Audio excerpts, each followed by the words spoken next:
Hey, James. What? What's the temperature of the inside of a tauntaun? Warm enough to stay alive in a freezing cold, I don't know. You might say lukewarm. Oh, I can't believe it. I didn't know what you were doing. That's such an easy pun. I didn't know what you were doing there.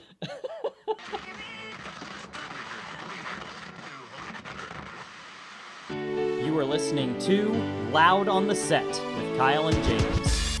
A level-headed movie critic meets a loudmouth movie cynic.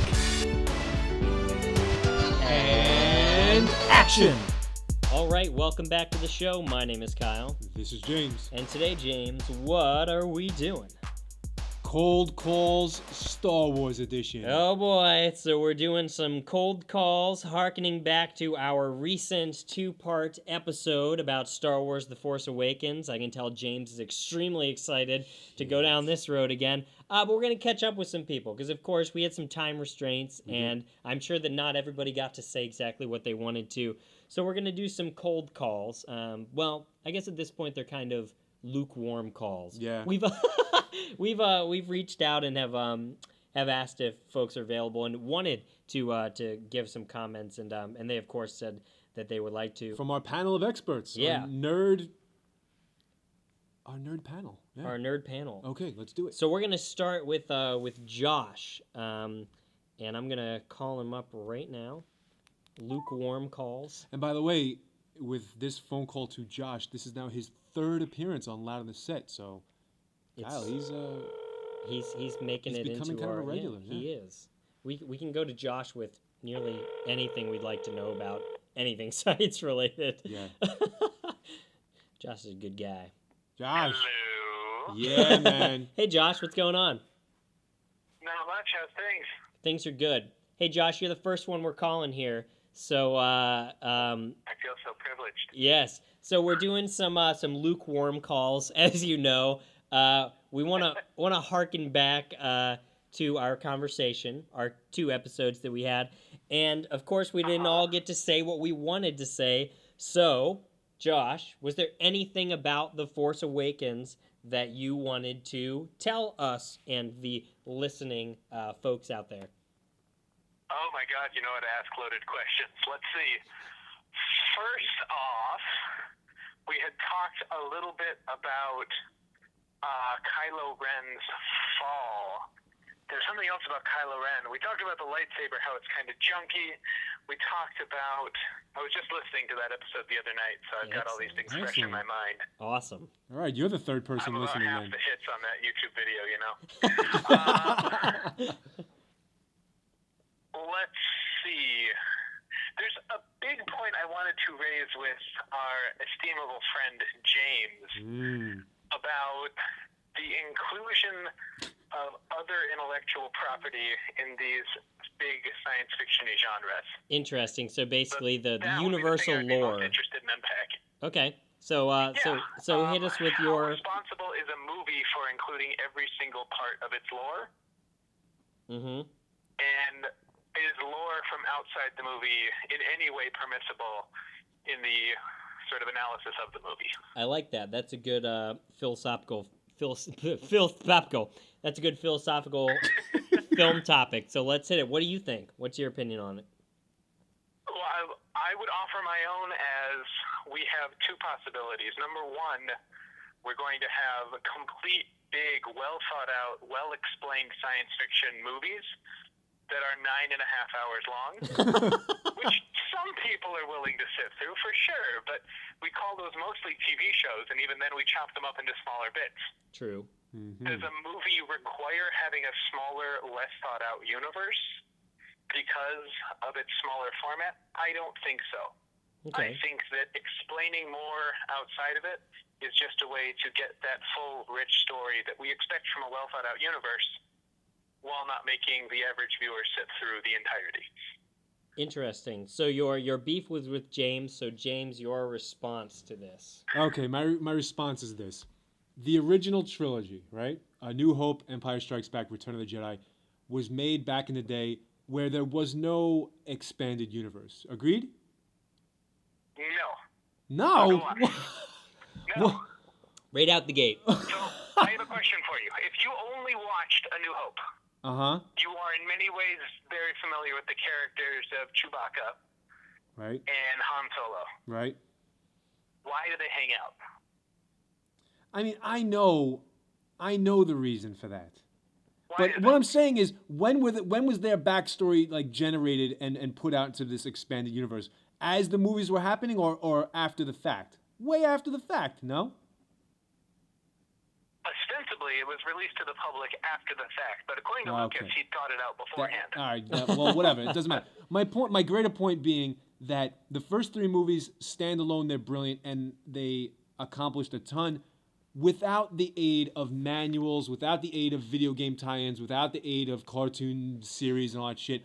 So that worked, and now it doesn't. And so I recognize that the way movies are going nowadays, like The Avengers, the way that whole Marvel Cinematic Universe is playing out, and now Star Wars, they're designed not with just the movie in mind. It's a bigger package, and so for some people they like that. Like other people don't. You like it, I don't. Like I harken back to the original trilogy that stood on its own and wasn't part of this monstrous empire of goodies and toys and comic book tie-ins and TV show tie-ins. I would be very satisfied with them just on their own. But now I recognize that that's not the reality we live in nowadays. It's not just movies. Far be it from me to insinuate anything negative about the Holy Trilogy. But I will point out that Chewbacca is a huge standout. He's never explained. He's a gigantic walking, perhaps mammalian creature who speaks a completely different language. Like, no one else in the movie speaks Sherlock, but he's understood by many different characters. That's a good point. Who ostensibly have never come across this. If you just take the movies by themselves, Chewbacca doesn't fit very well. Yeah.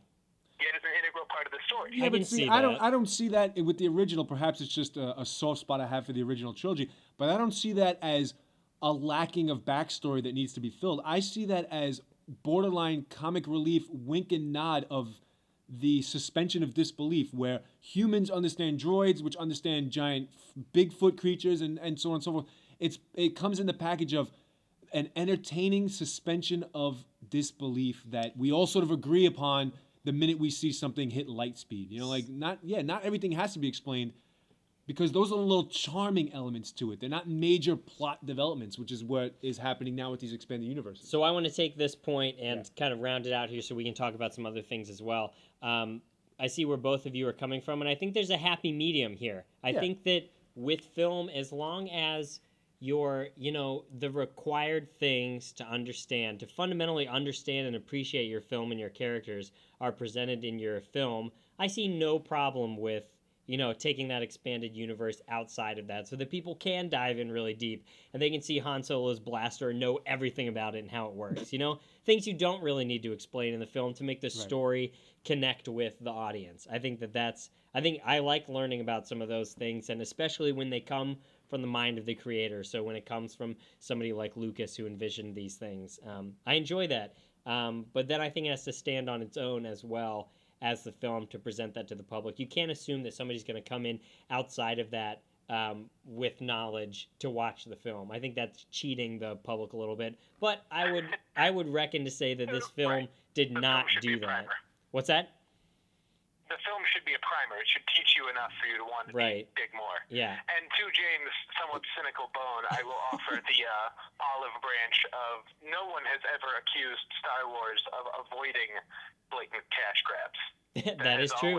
Since day one, that was why the original trilogy kind of devolved into the happy ending that it was, is because toy sales started to drive the production of the film. So I may be suffering from nostalgia, like you might be a little bit rose-colored nostalgia. Okay, but let's move on a little bit. I think that's a good discussion. Josh, was other major points that you wanted to add into the discussion? From Star Wars specifically? From the newest film, were there any points that you really loved about it? Were there any things you really did not like about it? Anything we didn't get to discuss that you thought was interesting? we talked a little bit about how in the Land of the Blind, the limited force user still seems pretty badass. Mm-hmm. Let's see, other important details. We talked about the physics and plausibility of planets blowing up, how you would even bother with that. Yeah. There's any of these things you folks want to dive into? We still have... Oh, here's one for you. Okay. The elimination, well, that's kind of tying back into the other stuff. I keep getting stuck on expanded universe because, in all honesty, I'm an expanded universe kind of guy. You're there. Go for it. So, I would say hopes for the next movies. This Rogue One thing, as it's shaping up, looks pretty awesome. And I'm really liking the idea of seeing some of these stories that aren't necessarily hooked on the Skywalker family. Mm-hmm. And I guess in some ways building out the other parts of Star Wars in the cinematic universe. So here's a great thing about Rogue One. James, I don't know if you've heard anything about this. This is going to kind of be like a spin-off sort of thing. But here's why I think that this is going to be really cool as opposed to... I mean, obviously it's going to make them a whole bunch of money. It's going to be a spin-off. Give them a little bit of new direction to take it in. But I love the fact that the plot of the film is about how they came across the original Death Star plans for the first film, for A New Hope. I think that's such an interesting idea because they just blow it off like, oh yeah, we stole the plans for the Death Star. It's like, wait, you just walked into the Empire and said, oh yeah, hey, what's up? And then slipped it off the table and walked away. There's way more in just that one line of text in A New Hope where they're like, yeah, we stole the Death Star plans. And I think that connecting that into the universe is pretty cool. Does it necessarily need to be said? No. But I think that it will make for a really good addition to the lead-up of A New Hope. How interesting would it be to have a Star Wars movie where the Force doesn't feature prominently? It'd be pretty cool. Give you some context to the rest of the actual people that live in the universe that are affected by the battles that the magic people are taking on. Oh, God. It gives you, maybe they'll connect it back to the human element a little bit and make it more relatable to the general audience. One thing I'm looking forward to cinematically is to see how honest they're going to keep themselves in trying to replicate the look and the feel of a 1970s movie. I didn't even know that was a stipulation of it. Well, it has Well, to if be. they're trying to place it firmly around the time of A New Hope. Well, they tried to place the prequels before A New Hope, and that looked like a whole bunch of ass a lot of times. A whole lot of CG for sure. Right. Somehow the technology got worse over If time. they're trying to get... I would love it if they tried to match the look and feel of A New Hope a little bit closer, rather than kind of taking it off in their own direction. That would be interesting. Don't worry, they will. They've got you guys studied up and down like lab rats. Breath of cynicism I hear from our dear James. Here's something I want to ask you. You ready? This is gonna be my last thing. Okay, we're gonna leave here. You mentioned a number of times to me, including on the podcast, that if Episode 8 is a rehashing of Empire Strikes Back, then your fanboy status is going to be tainted, right? Diminished somewhat, yes. Diminished somewhat? Oh, see, I want to promise. I want that in writing. Okay. Because what I was saying to somebody the other day was essentially like, what will it take? You know, like how short is your fuse? You know, like what would it take for them to lose your fandom? And for me, it was this movie. Like this movie, so quickly in, you know, Force Awakens, I realized what a complete recycling it was, and I thought, nope, you lost me. Like this is cheap and lazy, blah blah. And so what will it take, Josh? So that's what I'm asking you, like as a super duper fan, what would it take? Like what's the threshold? Will it take walkers in snow? Will that be enough? Or I mean, what will it take? Okay, well, I was going to say before I fire back, I would ask Kyle, what's yours? What is your breaking point? That's a good point. So I think it would take another incredible misstep in the general quality of the overall film. So I think what the prequels showed us was that the focus of the movies and bringing the story that he wanted to represent was muddled in movies that were not great. The first two are arguably in some points, very below average. I think that the third prequel kind of gets it up back to being like a generally decent movie, but it would take a complete failure in presenting something that looks and feels like a polished, well done story. Because even if this was in a lot of ways reflective of A New Hope, I think that you can look at the overall story. If you looked at just this movie by itself, you had a coherent piece of storytelling. And it had very much the tone of the original trilogy. So it would take a departure from that. It would take a departure into confused, bad storytelling and bad filmmaking to have me completely depart from it. All right, Josh, what would it take for you to jump ship? Okay, so I'm going to fire this back in two parts. Firstly, the part that I know James is going to just cackle and throw his head back when I say it. It can't happen. Oh, fuck! Star Wars cannot pitch me because, to me, having read the books for years, watched the movies countless times, I sat there and tried to think of how many times have I watched A New Hope. I can't even guess at it. Wow. Well, and I would like him to say that what you're saying as well right now, I bet James feels as well. Could anything truly taint the feelings you have about the original trilogy at this point, just by themselves? No, because they're fixed in time. They're not. They're not. They're fixed in time. Exactly. So for me, Star Wars is more than just the movies, and has always been. So when I'm talking about what would it take to ruin my fandom is fixed in time. It's been a constant since I was a kid. My first stuffed toy I remember owning is a stuffed Ewok. Yeah. So I feel very similar I'm to a lifer. Yeah. I don't think that I could lose my appreciation for what I consider Star Wars. That being said, I could lose pursuit in the additions to the Star Wars universe. That's what I'm asking here. What jump ship me? Yeah. But I'm going to fire back with so number point two. The killing stroke for me. Yes. Already happened. Ooh. And that was the elimination of the expanded universe from canon.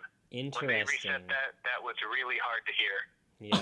So, I'm sorry. I said, walking into that theater, I had to work really hard to go in with an open and unbiased heart. Interesting. Wow. I had to sit there and say, okay, the things that I love, all of the stories that they just wiped out, I have to forgive that if I'm going to give this movie a chance. And so you did. That was you gave it a chance. You gave it a chance, though, right? Yeah. I'd like to think I did, and I enjoyed it for what it was, whole and as a new take on Star Wars that was establishing new traditions and a new storyline and getting rid of all of the stuff that I've loved. I had one chance to kind of say, okay, this is fine. This is what it is. I will enjoy this for what it is. Interesting. Well, thank you for that, Josh. I like that conversation that we had. I think that's telling. Because it is, what is Star Wars to you? That's the bottom line. Is to all of us. What is Star Wars to us? Where do we want it? What bits and pieces of everything will we take? Because not everything is gold, so we kind of build our own experience around it. Interesting. And there is a lot of dross amongst the gold. There very much is. Timothy Zahn, the Thrawn saga, there's an Ewok adventure. Yep, that's right. All right, well, thank you so much, Josh. We'll talk to you again real soon. Cheerio. All right, see you tomorrow. All right, so there's Josh. There he goes. Next up, let's give a call to Andrea. You want to dial up Andrea, see what she's up to? All right, Andrea leads the league, Kyle, in appearances on Loud on the Set. She certainly does. You, the listening public, may remember her from rom-coms, Rocky, and 2 Star Wars episodes now. Absolutely. Yeah, Andrea is our #1 fan. And she always laughs when I say that. She promised me that she would be sitting by the phone. Hey! Andrea! Have you been sitting... You've been sitting by the phone waiting desperately like the people used to do back in the day, waiting for dates, all right? It would, except I'm a modern working woman who just walked through the door from walking home from my job. Touche, Andrea. Touche, Touche. Andrea. How you doing? I'm good. I'm hungry. I want dinner. Yeah. Nothing for work. Well, Yeah. thank you for being on our podcast again, our lukewarm calls. We let everybody know that we reached out and made sure that folks were available to take some calls. So thanks for answering the phone. Andrea, we're discussing The Force Awakens. We talked for Again. nearly an hour and some change about this film. Was there anything left unsaid that you wanted to bring up from yourself? Something you loved about the movie? Something you disliked about the movie? Anything left unsaid on your part you wanted to share with us? There was. I didn't get a chance to talk about Kylo Ren, or Rilo Kylie, or whatever you guys are calling him. Oh, Rilo Ken. Rilo Ken, I believe. thank you. I wanted to talk about Kylo Ren because I really enjoyed him as a villain for a couple of reasons. And I should go on, or are you guys going to Go on. chime in Go, at go, all? go, Oh, go. on. I'll Okay. ding the bell when you're out of time, just like old times. Rude. Again. Rude. And a bit sexist. No, it was sexist. Not a bit sexist. You don't get the slide. That was sexist. Hey, I'm going to ding the bell on Josh and Patrick as well, so don't you worry. Oh, good. Equality for all. Equality. Okay, so you liked Kylo Ren a lot. I did, because there was something about him as a villain that I felt like hadn't been seen, especially in Star Wars.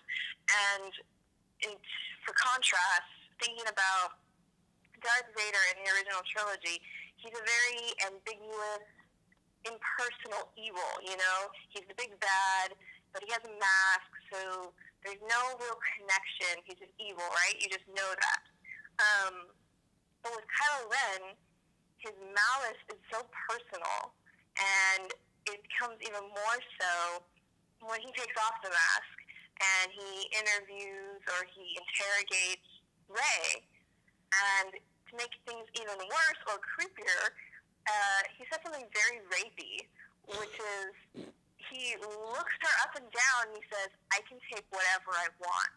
Ooh. He said that?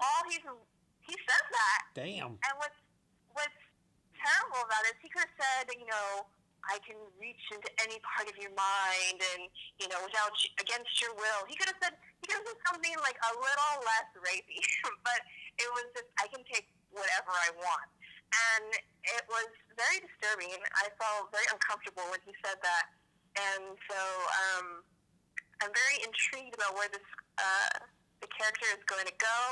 I really enjoyed the way the actor Adam Driver played him as a character, and I'm intrigued. He's very creepy, and it's very personal. All right, and I got a question for you. Okay. Perhaps I missed this because, as our listening public knows, I checked out of this movie pretty quickly into it. But what are his reasons for being so mad? What you keep saying, I like it because his anger was personal and he took it to such a personal level. I'm not so sure I remember why he's so fucking pissed off in the first place. Why? You don't know. That's one of the mysteries. So You then, just how know could that you say he you has like that? awesome How can you say you like that if you don't even know why? Oh my God! What garbage! I'm back, Kyle. I'm back, baby. All right, I got another question for you. Okay, fine. Because no, we're I not- want to talk. I want to talk. She wants to talk. All right, go. Let go, her go. let her rebuttal to the All right, point. all right. Yeah. Explain why it's okay that yeah, you don't know. It's okay you don't know because that's what builds the intrigue, and you just know it's personal because he was a Jedi or a Jedi in training. His parents are awesome. Something turned, and you don't know what it is, but it has to be personal. It has to be personal. It's not this impersonal evil, like, oh, I'm gonna be Darth Vader now. Like, he has his reasons of why he's going to do that. You don't know what they are. You just know that he has reasons. Okay, I have a quick spoiler-related question for you. So, spoiler alert, obviously, going forward here. But, Andrea, have you heard the fan theory that people think Kylo Ren is a deep cover agent for the Resistance. Have you heard this? Yes, I have. What do you think of this fan theory? Do you think it holds any water?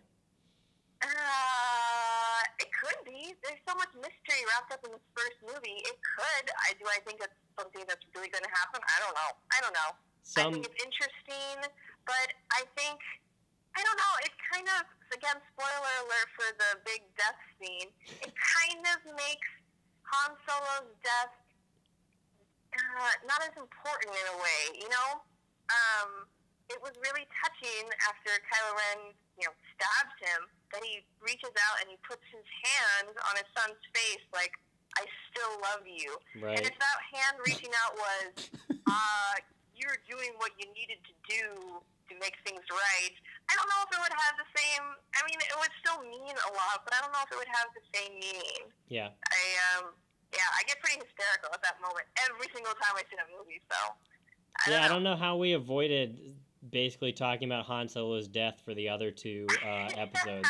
But, part of me died that day. I saw my childhood was just torn out of my heart. See, here's another problem I have. Yes. Since we're talking about Han Solo's death. Yes. And then, let me get my counterpoint, if you will, and that is, oh boy, I don't appreciate when I interpret that a movie's direction or decisions made to a character's fate are made not because it makes sense or because it would be satisfying to the audience, but because of budget. And let's face it, we know that one of the reasons. Yeah, you heard me. Budget. We know that one of the reasons why Han Solo had to die is because A, Harrison Ford's getting too old. B, he's too expensive. They did not want to pay for him to be in another movie. And so this is this is lore being dictated by dollar signs. And hey, movie cynic, baby. That's the tagline for this podcast. Budget killed Han Solo. It wasn't a strong argument with James. It's like he doesn't do any real research. He's not involved in the Yes, I did. That motherfucker earned way too much. First of all, Disney has more money than God, as you talked about the mouse. Well, I don't even know what you were calling it. It was so funny.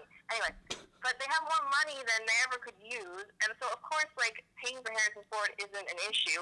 But you don't seem to know that Harrison Ford wanted Han Solo to die in Return of the Jedi. I knew that. So then why didn't you bring it up? Because the fucking movie's Harrison garbage. Ford dying was him. That was the only reason he would even agree to do a Star Wars movie in the first place. Okay, I'm gonna step in here and just before we move any further, Andrea, was there anything else you wanted to regale us with regarding The Force Awakens? Free time, speak freely.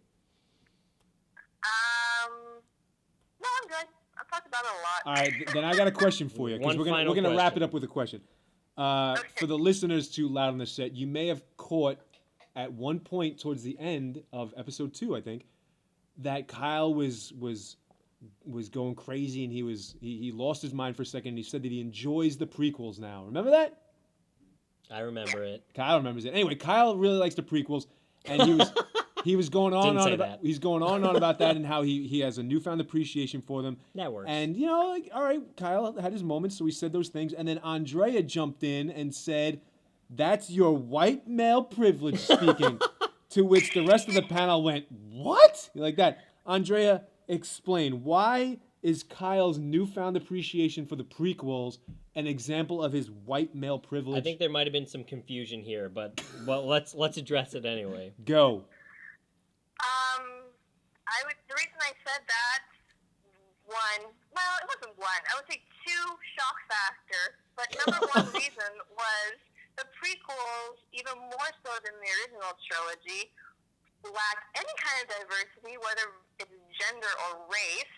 And the reason why the movies could be so appealing to you, in my mind, there had to be some reason, was because nothing is offensive, because it completely tailors to a white male privilege agenda.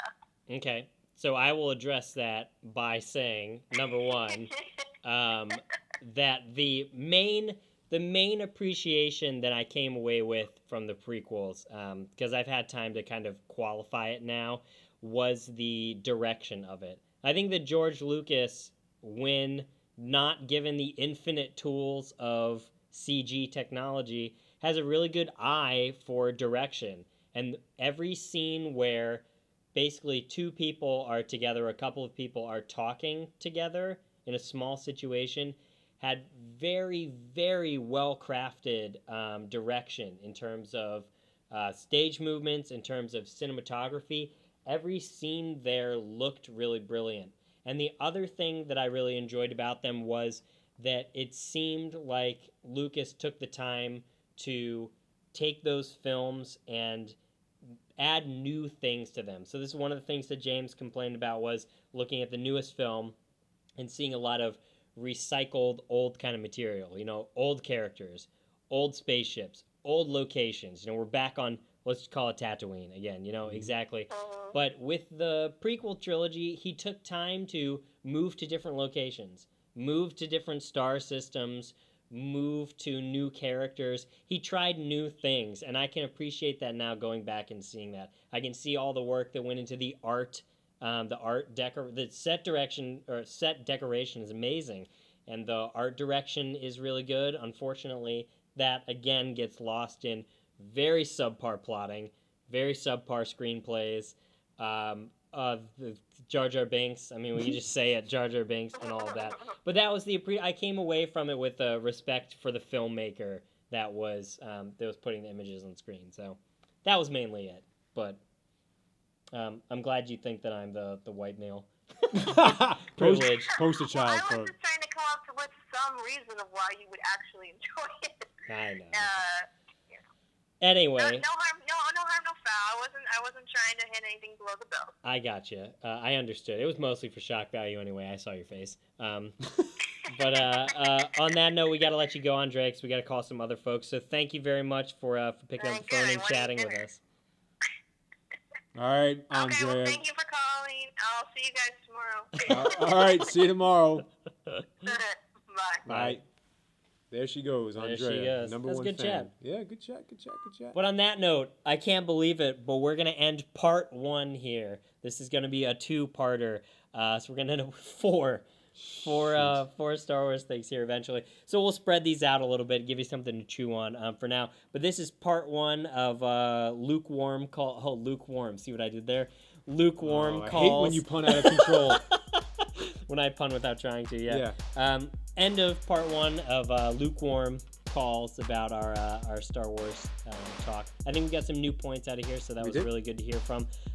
Catch us again. We'll release another one pretty soon. loudontheset@gmail.com. Go see the movie if you haven't already, which would be stupid if you were listening to this. But go see it anyway. Have a good time. We'll talk to you soon. See you later.